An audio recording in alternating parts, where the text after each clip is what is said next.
आइए आज हम पढ़ते हैं कक्षा 10वीं का पहला अध्याय जिसका नाम है वास्तविक संख्याएं। तो इसका जल्दी से हम रिवीजन करते हैं। वास्तविक संख्याओं में आज हम सबसे पहले बात करेंगे दो तरह की संख्याओं की, जो है अभाज्य संख्या तथा भाज्य संख्या। तो अभाज्य संख्या क्या होती है और भाज्य संख्या क्या होती है, इसके बारे में हम सबसे पहले बात करेंगे। तो संख्या एक के अतिरिक्त वे समस्त संख्याएं जो एक और स्वयं को छोड़कर अन्य किसी संख्या से विभाजित नहीं होती।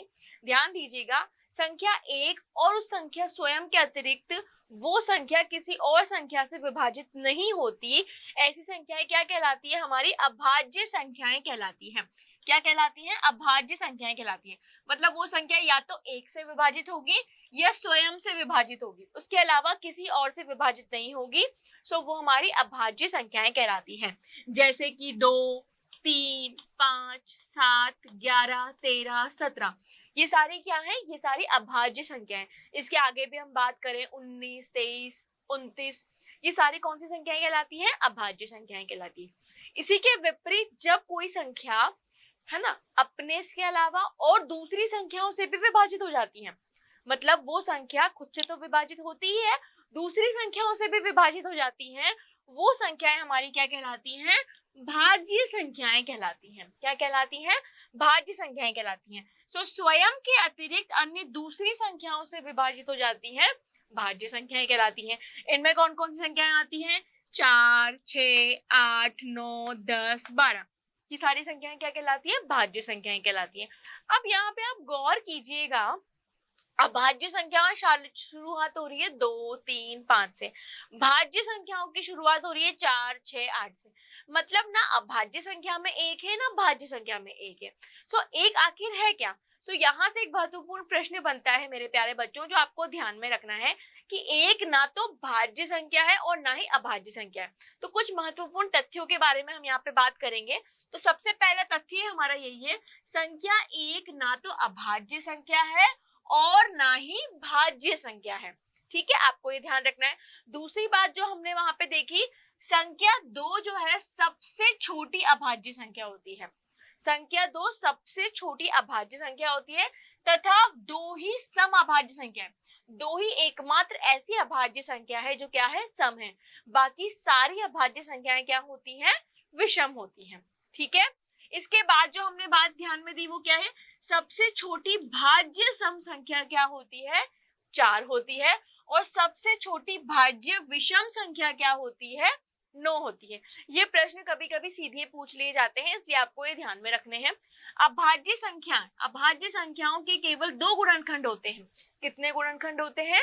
सिर्फ 2 गुणनखंड होते हैं। पहला तो होता है 1 और दूसरा होता है स्वयं वह संख्या खुद। चूंकि 1 जो है ना तो अभाज्य संख्या है ना ही भाज्य संख्या है, इसीलिए किसी संख्या को उसके अभाज्य गुणनखंडों के गुणनफल के रूप में लिखते समय 1 का प्रयोग नहीं करते हैं। ठीक है, एक जब भी हम किसी अभाज्य संख्या के गुणनखंड लिखते हैं तो हम बहुत सारे गुणनखंड लिखते हैं, जैसे 2 गुणा 2 गुणा 3, लेकिन हम 1 को कभी क्यों नहीं रखते? क्योंकि 1 ना तो भाज्य में आता है और ना ही अभाज्य में आता है। ये बातें आपको ध्यान में रखनी है। ठीक है, अब हम थोड़ा सा आगे चलते हैं। अब हम बात करते हैं गुणनखंड की। अभी अभी हमने एक शब्द सुना, गुणनखंड। तो किसी संख्या के गुणनखंड क्या होते हैं? ठीक है, यदि कोई संख्या, ध्यान दीजिएगा, यदि कोई संख्या किसी संख्या को पूर्णतः विभाजित करती है। पूर्णतः विभाजित का मतलब क्या है मेरे प्यारे बच्चों? कि अगर जब हम भाग देते हैं जो शेषफल है वो शून्य आता है, तो उसको हम क्या बोलेंगे? पूर्णतः विभाजित। यानी कि शेषफल शून्य आता है तो विभाजित करने वाली संख्या, यानी कि जिससे हम विभाजित कर रहे हैं, और विभाजित होने वाली संख्या यानी कि जिसका हम विभाजन कर रहे हैं, का एक गुणनफल कहलाती है या गुणनखंड कहलाती है। ठीक है, यहाँ पे हमने एक उदाहरण लिया है जैसे कि 20। तो 20 के हमने क्या क्या गुणनखंड लिखे हैं? 1, 2, 4, 5 तथा 10, ये हमने इसके गुणनखंड लिखे हैं। ठीक है, तो देखो 2 से भी हम 20 को विभाजित कर सकते हैं, कितनी बार? 10 बार। 1 को भी 20 से विभाजित कर सकते हैं, कितनी बार? 20 बार। 4 को भी 20 से विभाजित कर सकते हैं, 5 बार। 5 को भी 20 से विभाजित कर सकते हैं 4 बार, इसी तरह 10 को भी 20 से विभाजित कर सकते हैं 2 बार। तो ये सभी क्या है, 20 के गुणनखंड हैं। आई बात समझ में गुणनखंड क्या होते हैं। अब जब हमने गुणनखंड समझ में आ जाता है तो इसके बाद हम बात करते हैं गुणनखंड वृक्ष की।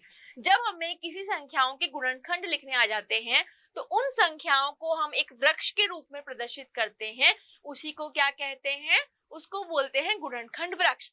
तो गुणनखंडों की वह श्रृंखला जिसे वृक्ष के रूप में लिखा जाए गुणनखंड वृक्ष कहलाती है। जैसे कि यहाँ पे आप देख रहे हैं एक गुणनखंड वृक्ष दिखाई दे रहा है, किसका, 28 का। तो सबसे पहले हमें क्या करना होगा, सबसे पहले हमें 28 के क्या लिखने होंगे, गुणनखंड लिखने होंगे। और गुणनखंड हम बहुत सिंपल तरीका होता है, इस तरह से निकालो। सबसे पहले हम 2 से विभाजित करते हैं तो कितनी बार विभाजित हुआ, 14 बार। फिर हमने 2 से विभाजित किया तो 14 कितनी बार विभाजित हुआ, 7 बार। फिर 7 से विभाजित करेंगे तो कितनी बार विभाजित होगा, 1 बार। तो यहाँ पे जो हमने 28 के गुणनखंड निकाले वो क्या है, 2 गुणा 2 गुणा 7, ये 28 की क्या है, गुणनखंड है। तो इसको हमें किस रूप में लिखना है, गुणनखंड वृक्ष के रूप में। तो 28 को आप कैसे लिखोगे, 2 गुणा 14, यानी कि 2 और 14 के रूप में। फिर आप 14 को कैसे लिखोगे, 2 और 7 के रूप में। ठीक है, तो ये जब हम किसी संख्या को इस तरह वृक्ष के रूप में, एक श्रृंखला के रूप में प्रस्तुत करते हैं तो वो क्या कहलाता है, हमारी गुणनखंड वृक्ष कहलाता है। आई बच्चों यहाँ तक बात समझ में। इसके बाद हम बात करते हैं अंकगणित की आधारभूत प्रमेय। बहुत ही महत्वपूर्ण प्रमेय है, इससे आगे हम सवाल भी करेंगे। क्या कहती है हमारी गणित के अंक की आधारभूत प्रमेय, चलिए आइए देखते हैं। अंकगणित की आधारभूत प्रमेय के अनुसार प्रत्येक भाज्य संख्या को अभाज्य संख्याओं के गुणनफल के रूप में व्यक्त किया जा सकता है। अब प्रत्येक भाज्य संख्या का मतलब क्या होता है, अभी हमने पढ़ा, जो संख्या खुद के अलावा अन्य संख्याओं से भी विभाजित होती है वो सारी हमारी क्या कहलाती है, भाज्य संख्या कहलाती है। जैसे कि यहाँ पे उदाहरण के रूप में आपको मैं बोलूं कि 12 हमारी क्या है, एक भाज्य संख्या है, क्योंकि 12 1 से भी विभाजित होती है, 2 से भी होती है, 3 से भी होती है, 4 से भी होती है, 6 से भी होती है और 12 से भी होती है। तो 12 क्या हुई, भाज्य संख्या। अब इसको किसके गुणनखंड के रूप में लिखना, अभाज्य संख्याओं के। तो सबसे पहले हमें 12 का क्या निकालना होगा, गुणनखंड निकालने होंगे। स्टार्ट किया हमने 2 से विभाजित हुआ ये 6 बार। फिर 2 से किया विभाजित हुआ 3 बार। फिर 3 से किया विभाजित हुआ 1 बार। तो जब हमने इसके गुणनखंड निकाले तो गुणनखंड क्या है, 2 गुणा 2 गुणा 3, इस रूप में है। तो हमने इस भाज्य संख्याओं को अभाज्य संख्या के गुणनफल के रूप में लिखा। 2 2 3 ये सब क्या है, अभाज्य संख्या है। तो किसी भाज्य संख्या को अभाज्य संख्या के गुणनफल के रूप में व्यक्त किया जा सकता है, यही हमारी क्या कहलाती है, अंकगणित की आधारभूत प्रमेय कहलाती है। ठीक है, इसके अलावा एक बात और कहती है कि यह गुणनखंड अभाज्य गुणनखंडों के आने वाले क्रम के बिना अद्वितीय होते हैं। मतलब जरूरी नहीं है कि ये जो 2 है वो एक बार ही है, ये अद्वितीय आ सकते हैं। ठीक है, 2 बहुत सारी बार हो सकता है, या इसका क्रम भी हम अव्यवस्थित कर दें तो भी कोई फर्क नहीं पड़ता, यानी कि मैं अगर इस तरह से भी लिख दूं तो भी कोई फर्क नहीं पड़ता है। तो अंकगणित की मूलभूत प्रमेय को अद्वितीय गुणनखंड प्रमेय भी कहते हैं। क्या कहते हैं, अद्वितीय गुणनखंड प्रमेय, यानी कि यूनिक फैक्टराइजेशन मेथड भी कहते हैं। ठीक है बच्चों, अब हम आगे चलते हैं एक उदाहरण पर। यहाँ पे देखो 10 के यहाँ पे 2 गुणनखंड लिखे हैं। 10 को हम क्या, 10 हमारी क्या है, एक भाज्य संख्या है। इसको अभाज्य संख्या के गुणनफल के रूप में हमने कैसे व्यक्त किया, 2 गुणा 5 के रूप में लिखा। यहाँ पे 2 और 5 क्या है, अभाज्य गुणनखंड है। किसके अभाज्य गुणनखंड है, 10 के, और 10 हमारी क्या है, भाज्य संख्या है। इसी तरह 42 को हमने 2 गुणा 3 गुणा 7 या 7 गुणा 3 गुणा 2 के रूप में लिखा जा सकता है। तो यहाँ पे 2 3 और 7 क्या है, अभाज्य गुणनखंड है। किसके, भाज्य संख्या 42 के। अभाज्य गुणनखंड हम इस तरह से निकालते हैं, ये बहुत ही अच्छी विधि होती है। 2 से हमने 42 को विभाजित किया, कितनी बार हुआ, 21 बार। अब 21 2 से विभाजित नहीं हो सकता, तो 21 किससे विभाजित होगा, 3 से। 3 से 21 विभाजित हुआ 7 बार, और फिर लास्ट में किससे विभाजित किया हमने, 7 से। तो कितनी बार हो गया, 1 बार। तो जब हम किसी भाज्य संख्या को अभाज्य संख्या के गुणनफल के रूप में व्यक्त करते हैं तो वो हमारी क्या कहलाती है, अंकगणित की आधारभूत प्रमेय कहलाती है।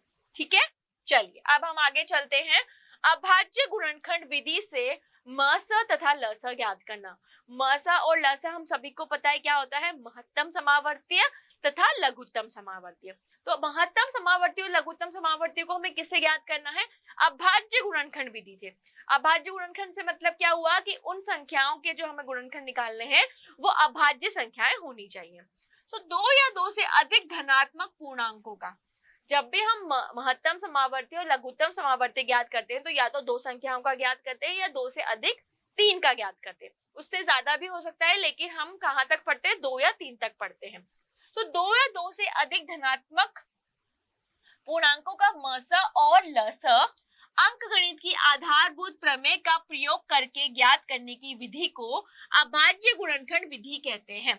अब अंकगणित की आधारभूत प्रमेय क्या हो गई कि उन भाज्य संख्याओं को हमें कैसे व्यक्त करना है? अभाज्य संख्याओं के गुणनफल के रूप में। जब हम उनको व्यक्त करते हैं तो उनके गुणनखंड आ जाते हैं और उन गुणनखंडों से हम उन दो संख्याओं का मस और लस जब ज्ञात करते हैं तो उस विधि को हम क्या बोलते हैं? अभाज्य गुणनखंड विधि से मस तथा लस ज्ञात करना। इस विधि में दी गई संख्या को सर्वप्रथम अलग अलग करके उनके अभाज्य गुणनखंडों के गुणनफल के रूप में लिखा जाता है। मतलब जब भी हमें कोई दो संख्याएं दी हुई हो, जैसे कि उदाहरण के रूप में हमें यहाँ पे दो संख्याएं दी हुई है, क्या दी हुई है? ए तो दी हुई है 12 तथा बी हमें दी हुई है 15। ये दो संख्याएं हमें दी हुई है और आपसे बोला है कि इनका महत्तम समावर्ती तथा लघुत्तम समावर्ती ज्ञात करो। तो सर्वप्रथम आपको क्या करना पड़ेगा? अभाज्य गुणनखंडों के गुणनफल के रूप में इनको लिखना पड़ेगा। तो 12 एक भाज्य संख्या है, इसको अभाज्य संख्या के गुणनफल के रूप में हम कैसे लिखेंगे? 2 गुणा 2 गुणा 3। ठीक है। इसी तरह हमारी संख्या 15 एक भाज्य संख्या है, इसको अभाज्य संख्याओं के गुणनफल के रूप में हम कैसे लिखेंगे? 3 गुणा 5। लिख दिया। इसके बाद इसका हमें क्या याद करना है? महत्तम समावर्ती तथा लघुत्तम समावर्ती। महत्तम समावर्ती क्या होता है? इन दोनों गुणनखंडों में जो उभयनिष्ठ गुणनखंड है, तो उभयनिष्ठ क्या है? यहाँ पे भी 3 है और यहाँ पे भी 3 है, तो दोनों संख्याओं का उभयनिष्ठ गुणनखंड क्या है? 3 है। तो 3 हमारा यहाँ पे क्या हो जाएगा? महत्तम समावर्ती हो जाएगा। इसके अलावा तो कोई उभयनिष्ठ गुणनखंड नहीं है ना। ठीक है। अब हमें क्या ज्ञात करना है? लस मतलब लघुत्तम समावर्ती। तो जो उभयनिष्ठ गुणनखंड है वो तो लिख ही लो, इसके अलावा जो बचे हुए गुणनखंड है जैसे कि 2 गुणा 2 गुणा 5, ठीक है, ये तो ये हमारा क्या हो जाता है? लघुत्तम समावर्ती। अब इसको एक बार गुणा कर लो, 2 गुणा 2 गुणा 3 हुआ 6 और ये हुआ 10, तो कितना हो गया? 60। यानी कि दो संख्याएं 12 तथा 15 का महत्तम समावर्ती कितना आया? 3 और लघुत्तम समावर्ती कितना आया? 60। तो ये हमारी विधि, जिस विधि से हमने ज्ञात किया, ये क्या कहलाती है? अभाज्य गुणनखंड विधि से मस तथा लस ज्ञात करना। आई बात समझ में? चलिए अब हम क्या ज्ञात करते हैं? जब हमें महत्तम समावर्ती और लघुत्तम समावर्ती ज्ञात करना आ जाता है तो हम इनके बीच में क्या पढ़ते हैं? संबंध पढ़ते हैं। तो संख्याओं तथा उनके महत्तम तथा लघुत्तम समावर्ती के बीच संबंध पढ़ते हैं।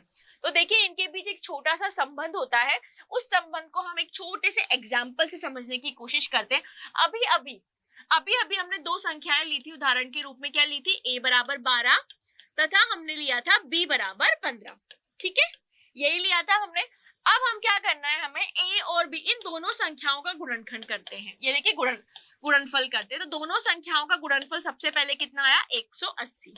क्या आया? 180। और अभी हम दोनों संख्याओं का महत्तम समावर्ती हमने निकाला था तो आया था 3 और लघुत्तम समावर्ती निकाला था तो आया था 60। तो अब हम क्या करते हैं? महत्तम समावर्ती और लघुत्तम समावर्ती को गुणा कर देते हैं, मतलब इनको गुणन करते हैं। तो गुणा करने पे कितना आया? 60 इंटू 3 बराबर आया 180। तो यहां से आपको एक बात समझ में आई। क्या बात समझ में आई? क्या संबंध निकला कि दो संख्याओं का गुणनफल उनके लघुत्तम समावर्ती तथा महत्तम समावर्ती के गुणनफल के बराबर होता है।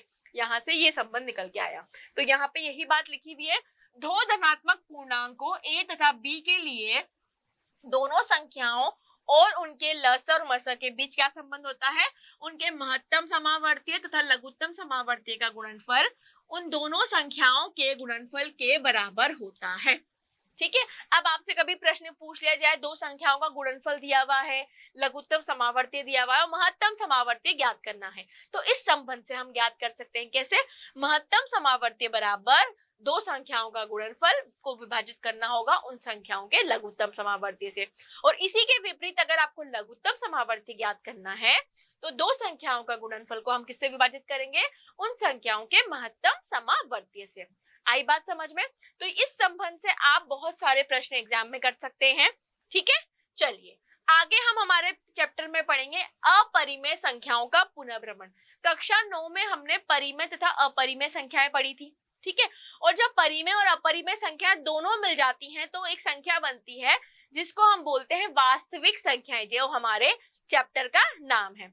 तो उसका हम थोड़ा सा रिवीजन कर लेते हैं। सबसे पहले अपरिमेय संख्याओं का रिवीजन। तो देखो, सबसे पहले हम संख्याओं के बारे में पढ़ते हैं तो आती है हमारी प्राकृत संख्याएं। कौन सी संख्याएं आती हैं? प्राकृत संख्याएं। तो ऐसी संख्याएं जिनको हम गिनते हैं, जहां से गिनती स्टार्ट होती है, वो हमारी क्या कहलाती हैं? प्राकृत संख्याएं कहलाती हैं। जैसे कि 1, 2, 3, 4, 5। कौन कौन सी हो गई? 1, 2, 3, 4, 5 और आगे चलती जाती है। ये सब कहलाती है हमारी प्राकृत संख्याएं। इसके बाद जब हम प्राकृत संख्याओं में शून्य संख्या को ऐड कर देते हैं, यानी कि प्राकृत संख्याओं में जब हम शून्य को भी जोड़ देते हैं इस तरह से, तो ये संख्याएं बनती हैं पूर्ण संख्याएं। क्या बनती हैं? ये कहलाती हैं पूर्ण संख्याएं। ठीक है, इसके बाद जब हम ऋणात्मक संख्याओं और धनात्मक संख्याओं को एक साथ प्रदर्शित करते हैं तो वो संख्याएं हमारी कहलाती हैं पूर्णांक संख्याएं। क्या कहलाती हैं? पूर्णांक संख्याएं। -2, -1, 0, सॉरी +1, +2, 3, 4। ठीक है, तो हमने क्या क्या पढ़ा? प्राकृत संख्याएं, पूर्ण संख्याएं, पूर्णांक संख्याएं। इसके बाद आती है हमारी सम संख्याएं। ऐसी संख्याएं जो 2 से विभाजित हो जाती हैं। किससे विभाजित हो जाती हैं? ऐसी संख्याएं जो 2 से विभाजित हो जाती हैं पूर्णतः, वो सारी कहलाती हैं सम संख्याएं। जैसे कि 2, 4, 6, 8, 10 और आगे तक चलती रहती हैं। इसके बाद हमारी आती है विषम संख्याएं। कौन सी संख्या आती है? विषम संख्याएं आती हैं। क्या होती हैं विषम संख्याएं? तो सम संख्याओं के अलावा जितनी भी संख्याएं बचती हैं, 1, 3, 5, 7, 9, ये सारी हमारी कौन सी संख्याएं कहलाती हैं? विषम संख्याएं कहलाती हैं। भाज्य संख्या और अभाज्य संख्या को हमने अभी शुरुआत में ही पढ़ लिया। ठीक है, अब ये सारी संख्याएं मिलकर क्या बनती है? परिमेय संख्या बनती है। यहाँ पे भाज्य संख्या और अभाज्य संख्याओं को भी अगर हम लिख लेते हैं एक बार और, छठी हमारी हो जाती है भाज्य संख्याएं हैं। भाज्य संख्याएं अभी अभी हमने पढ़ी थी। ठीक है, भाज्य संख्या हमारी कौन कौन सी होगी? जिनमें बहुत सारी भाज्य होते हैं। तो 4, 6, 8, 9, 10, ये सारी भाज्य संख्याएं हो गई। और अभाज्य संख्याएं जिनके सिर्फ 2 गुणनखंड होते हैं, एक और दूसरी वो स्वयं संख्या खुद, तो वो अभाज्य संख्या कहलाती। 2, 3, 5, 7, 11, 13, 17, 19। ठीक है, और ये सारी संख्याएं मिलकर कौन सी संख्या बनती है? परिमेय संख्या के अंदर आती हैं। ये सारी संख्याएं कौन सी संख्या के अंदर आती है? परिमेय संख्या। तो सबसे पहले हम बात करेंगे परिमेय संख्या क्या होती है। तो ऐसी संख्याएं जिनको P बटा Q के रूप में व्यक्त किया जा सकता है। किसके रूप में? P बटा Q के रूप में व्यक्त किया जा सकता है, परिमेय संख्या कहलाती है। जैसे कि 1/2, -1/3, 30/8, ये सारी संख्याएं क्या कहलाती हैं? परिमेय संख्या कहलाती हैं, जहां पे P और Q पूर्णांक संख्याएं होती है और Q जो है कभी भी 0 के बराबर नहीं होता है। P और Q पूर्णांक संख्याएं होती हैं और Q जो है कभी भी 0 के बराबर नहीं होता है। तो ये सारी संख्याएं कौन कौन सी? प्राकृत संख्याओं से लेके सारी संख्या किसके अंदर आती है? परिमेय संख्या के अंदर आती है। ठीक है, उसके बाद हम बात करते हैं अपरिमेय संख्याओं की। तो ऐसी संख्याएं जिनको P बटा Q के रूप में व्यक्त नहीं किया जा सके, वो सारी अपरिमेय संख्याएं होती हैं। और इनको कैसी क्या होती हैं? जैसे कि √2, √3, √5, पाई, ये सारी हमारी कौन सी संख्याएं होती हैं? अपरिमेय संख्या होती है। अगर आपसे कभी एग्जाम में क्वेश्चन पूछ लिया जाए कि बताओ इनमें से कौन सी अपरिमेय संख्या है, तो मैं आपको एक छोटी सी ट्रिक बताती हूँ। जितनी भी अपरिमेय संख्याएं होती हैं वो अंडर रूट के अंदर अगर अभाज्य संख्या लिखी हुई है, अंडर रूट के अंदर अगर अभाज्य संख्या लिखी हुई है तो वो कौन सी संख्या होगी? अपरिमेय संख्या होगी। ठीक है, तो ये सारी संख्याएं हो गई। इसके बाद एक महत्वपूर्ण संख्या बचती है जिसको आप नंबर 10 डाल लेना, सभाज्य संख्याएं। कौन सी होती है? सभाज्य संख्याएं होती हैं। सभाज्य संख्या क्या होती है? ऐसी संख्या जिसका महत्तम समावर्ती, ऐसी दो संख्याएं जिनका महत्तम समावर्ती सिर्फ एक आता है, जैसे कि 2 और 3। तो 2 और 3 का महत्तम समावर्ती कितना आता है? 1 आता है। जैसे कि 2 और 95, इनका महत्तम समावर्ती कितना आता है? 1 आता है। यानी कि इन दोनों का उभयनिष्ठ गुणनखंड सिर्फ एक होता है, वो है 1। एक ही उभयनिष्ठ गुणनखंड होता है, तो वो संख्याएं हमारी क्या कहलाती हैं? सभाज्य संख्याएं कहलाती हैं। तो ये हमने संख्याओं का वापस से रिवीजन कर लिया, पुनर्भ्रमण कर लिया। तो चलिए इनको भी एक बार वृक्ष के रूप में देखते हैं। वास्तविक संख्याएं किससे मिलकर बनी होती हैं? परिमेय संख्या और अपरिमेय संख्या से। परिमेय संख्या क्या होती है? जिनको हम p बाई क्यू की फॉर्म में लिख सकते हैं। -3, 0, 7, 11/2, -3/5, 4/7, ये सारी क्या है? परिमेय संख्याएं। इसी तरह अंडर रूट के अंदर √2, 5√3, -6 2 -√5, ये सारी क्या कहलाती है? अपरिमेय संख्या कहलाती है। परिमेय संख्या के अंदर पूर्णांक संख्या भी आती है, अपूर्णांक संख्या भी आती है। ठीक है, अपूर्णांक संख्याएं, ठीक है, ये वाली। पूर्णांक संख्याओं के अंदर ऋणात्मक पूर्णांक भी आते हैं, धनात्मक पूर्णांक भी आते हैं और पूर्ण संख्या भी आती है। जिस पूर्ण संख्या से पढ़ी, पूर्ण संख्या में क्या क्या आता है? शून्य आता है और प्राकृत संख्या आती है। ये सभी अभी हम पढ़कर आए हैं, इसको हमने फिर से एक बार रिवाइज कर लिया। ठीक है, अब अपरिमेय संख्याओं की जब हम बात करते हैं तो हम एक प्रमेय के बारे में बात करते हैं। इस प्रमेय से हम हमारे बहुत सारे सवालों के हल करते हैं इस कक्षा में। ठीक है, तो प्रमेय 1 क्या कहती है? मान लीजिए p एक अभाज्य संख्या है तथा a एक धनात्मक पूर्णांक है। आपको बोला है मान लीजिए p एक अभाज्य संख्या है तथा a एक धनात्मक पूर्णांक है। यदि p a² को विभाजित करता है तो p a को भी विभाजित करेगा। आपको क्या बताना है कि भाई p अगर a² को विभाजित करता है तो p a को भी विभाजित करेगा। तो सबसे पहले हम क्या बोलते हैं कि अंकगणित की आधारभूत प्रमेय के कथन के द्वारा, ठीक है, हम यहाँ पे इस प्रमेय में क्या इसका इस्तेमाल करेंगे? अंकगणित की आधारभूत प्रमेय का। वो क्या कहती है कि अभाज्य संख्या को अभाज्य संख्या के गुणनखंड के रूप में लिख सकते हैं। तो हमने क्या बोल दिया कि भैया a जो है एक अभाज्य संख्या है। हमने क्या मान लिया यहाँ पे कि a एक अभाज्य संख्या है और इसको हम अभाज्य संख्या के गुणनफल के रूप में लिखेंगे। हमारी a क्या है? भाज्य संख्या है, हम इसको किसके रूप में लिखेंगे? अभाज्य संख्याओं के गुणनफल के रूप में लिखेंगे। तो हमने a हमारी भाज्य संख्या को अभाज्य संख्या के गुणनफल के रूप में कैसे लिखा? p1 into p2 into p3 into pn, क्योंकि हमें दिया हुआ है कि p एक अभाज्य संख्या है। ठीक है, तो p1 p2 p3 अभाज्य संख्या है, परंतु ये आवश्यक नहीं है कि ये अलग अलग है, ये सेम भी हो सकती है। कैसे? अगर p1 बराबर 2 है तो p2 बराबर भी 2 हो सकता है, p3 बराबर भी 2 हो सकता है। तो ये जरूरी नहीं है कि ये अलग अलग हो, यहाँ पे ये बात प्रदर्शित की है। ठीक है, तो हमने किसको लिखा? भाज्य संख्या a को अभाज्य संख्याओं के गुणनफल के रूप में कैसे लिखा? p1 गुणा p2 गुणा p3 dash dash dash pn। ठीक है, अब हमने क्या कर दिया? दोनों पक्षों का वर्ग कर दिया। क्या कर दिया? दोनों पक्षों का वर्ग कर दिया। तो दोनों पक्षों का वर्ग करने पर इधर क्या हो गया? a की घात 2 और इधर क्या हो गया? p1 into p2 into p3 को हमने 2 बार गुणा किया, तो ये हो गया p1 की घात 2, p2 की घात 2, p3 की घात 2 और आगे तक लगातार अगर हम बढ़ते जाएं तो pn की घात भी 2 हो जाएगा। ठीक है, तो यह दिया गया है कि अभाज्य p है। p क्या है? एक अभाज्य संख्या है तथा a² को विभाजित करता है। किसको विभाजित करता है? a² को। ये हमें दिया गया है प्रमेय में। ठीक है, ये हमें दिया गया है और हमें एक बात और पता चली है कि p जो है a² का एक अभाज्य गुणनखंड है। ठीक है, क्यों है? क्योंकि हम भाज्य संख्या को अभाज्य संख्या के गुणनखंड के रूप में लिख सकते हैं। हमने अंकगणित के आधारभूत प्रमेय में पढ़ा था। सो हमारी p जो है a² एक अभाज्य गुणनखंड है, तो अंकगणित की प्रमेय के अद्वितीय गुण से a² के गुणनखंड केवल, तो a² के गुणनखंड केवल p1 p2 p3 और pn है, इसीलिए p1 p2 p3 और pn में से p भी एक अभाज्य गुणनखंड होगा। ठीक है, ये बात बिल्कुल सच है। तो अर्थात इससे क्या बात समझ में आई कि p a को भी विभाजित करेगा। सो अगर p a² को विभाजित कर रहा है तो p किसको विभाजित करेगा? p a को भी विभाजित करेगा। इसी प्रकार हमने ये क्या साबित कर दिया कि हमारी प्रमेय के अनुसार अगर p a स्क्वायर को विभाजित करता है तो p किसको विभाजित करेगा, p a को भी विभाजित करेगा।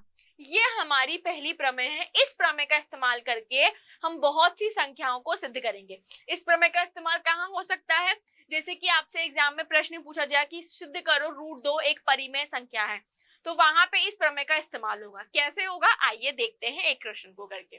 ठीक है, यहाँ पे है √2 एक अपरिमेय संख्या है, ये आपको बताना है।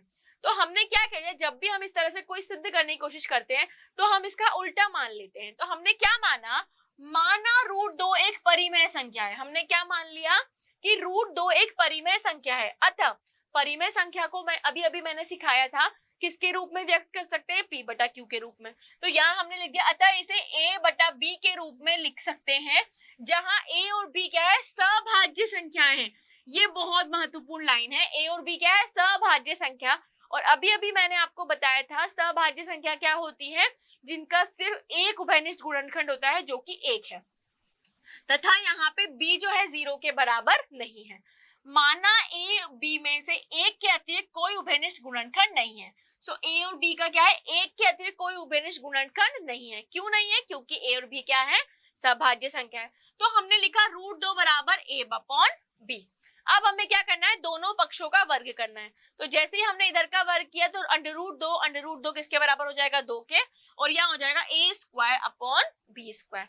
वज्र गुणा किया तो ये हो गया 2b square upon a square. इसको हमने दे दिया समीकरण 1। अब इसको ध्यान से देखो, अभी हमने यही चीजें कभी यहाँ पे थोड़ी देर पहले प्रमेय 1 में पढ़ी थी। क्या पढ़ी थी कि p स्क्वायर अगर a को विभाजित करता है तो p a को भी विभाजित करेगा। सो यहाँ पे ये 2a स्क्वायर को विभाजित करता है, यहाँ पे ये 2a स्क्वायर को विभाजित करता है, तो 2 किसको विभाजित करेगा, 2a को भी विभाजित करेगा। किसके इस्तेमाल से लिखा है हमने, प्रमेय 1 से लिखा है। किससे लिखा है हमने, प्रमेय 1 से लिखा है। अब हम क्या करते हैं, a बराबर 2m लिखते हैं। ठीक है, a बराबर हम कितना लिखते हैं, 2m लिखते हैं। किसमें, समीकरण 1 में। तो देखो यहाँ पे समीकरण 1 में हमने a बराबर 2m रखते हैं। तो समीकरण 1 में a बराबर 2m रखा तो ये क्या हो गया, 2b square upon 4m square. अब 2 से ये 4 कट जाएगा तो b स्क्वायर बराबर कितना आ गया, 2m स्क्वायर हो गया। अब दोबारा इसको इस तरह भी लिख सकते हैं, 2m स्क्वायर बराबर b स्क्वायर। ठीक है, तो यहाँ पे दोबारा क्या साबित हुआ कि 2b स्क्वायर को विभाजित करता है। 2 किसको विभाजित करता है, b स्क्वायर को। तो 2 किसको विभाजित करेगा, b को भी विभाजित करेगा। तो 2 b को भी विभाजित करेगा। किससे, प्रमेय 1 से। अब यहाँ पे हमने क्या चीज देखी कि 2a स्क्वायर को भी विभाजित कर रहा था तो 2a को भी विभाजित कर रहा था। ठीक है, 2b को भी विभाजित कर रहा है, लेकिन a और b हमारी क्या थी, सभाज्य संख्या थी। मतलब उसका उभयनिष्ठ गुणनखंड 1 के अलावा तो कोई और होना नहीं चाहिए था। लेकिन इन दोनों कथनों में दोनों का उभयनिष्ठ गुणनखंड आ रहा है, परंतु इस तथ्य को विरोधाभास प्राप्त हो रहा है। कैसे विरोधाभास प्राप्त हो रहा है, क्योंकि a और b में कम से कम एक उभयनिष्ठ गुणनखंड होता है, वो है 1, लेकिन यहाँ तो 1 से ज्यादा हो रहा है, 2 भी उभयनिष्ठ गुणनखंड है। तो जो हमारी स्थिति है उसमें हमें क्या प्राप्त हुआ, विरोधाभास प्राप्त हुआ कि a और b में से एक के अतिरिक्त कोई उभयनिष्ठ गुणनखंड नहीं है। यह विरोधाभास हमें इस कारण प्राप्त हुआ क्योंकि हमने एक त्रुटिपूर्ण कल्पना की। हमने क्या करी, ये विरोधाभास की स्थिति हमें क्यों आई, क्योंकि एक हमने त्रुटिपूर्ण कल्पना की। क्या कल्पना की थी हमने क्या मान लिया था, √2 को परिमेय संख्या मान लिया था। तो वो कल्पना हमने गलत की थी, इसीलिए हमें यहाँ पे विरोधाभास की स्थिति मिली। तो वो कल्पना हमारी गलत थी, अतः √2 एक परिमेय संख्या नहीं है। क्या कल्पना की थी कि √2 एक परिमेय संख्या है। अतः इससे यह निष्कर्ष निकलता है कि √2 एक परिमेय संख्या नहीं है, तो फिर क्या है, √2 एक अपरिमेय संख्या है। इससे यह निष्कर्ष निकलता है। और आपके एग्जाम में इस तरह का प्रश्न आता ही आता है। अब कोई भी प्रश्न आ जाए आप आराम से कर सकते हो। √2 की जगह आपसे ये पूछ ले जाए, बताओ √5 एक अपरिमेय संख्या है, तो भी आप सिद्ध कर सकते हो। अगर आपसे बताया जाए कि सिद्ध करो 7 + 2 √3 एक अपरिमेय संख्या है, तो भी कर सकते हो। तो यहाँ इसी के साथ आपके इस पूरे अध्याय का क्या होता है, दोहरान होता है। तो धन्यवाद मेरे प्यारे बच्चों, अगली बार मिलेंगे नेक्स्ट क्लास में, तब तक के लिए बाय बाय।